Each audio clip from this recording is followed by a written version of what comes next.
கீழே விழுந்து மேலே வரணும்னு எப்படி? அதாங்க லைஃப். சேலஞ்ச் சேலஞ்ச் வேணும்.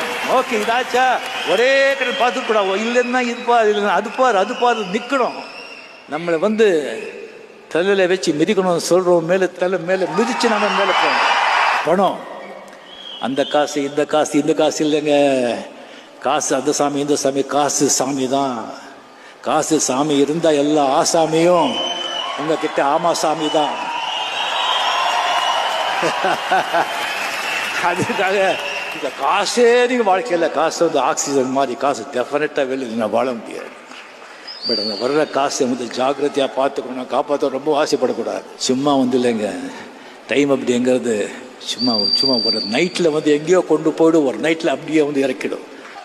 எப்படின்னு தெரியாது. எவ்வளோ ஒரு மூளை யூஸ் பண்ணாலும் சரி, ஏதோ ஒரு டயத்தில் ஏதோ ஒரு மாதிரி இடி இடிக்கிற மாதிரி இடிச்சு போக எல்லாம் ஃபினிஷ்.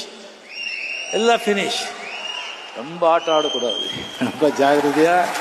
அந்த படமும் வனத்தையும் அப்படியே ஒரே இடத்துல வச்சா தண்ணி அப்படியே வச்சா கெட்டு போயிடும். எப்போ போயிட்டே இருக்கணும், இது பண்ணிகிட்டே இருக்கணும். அந்த மாதிரி அது யூஸ் பண்ணிகிட்டே இருக்கணும்.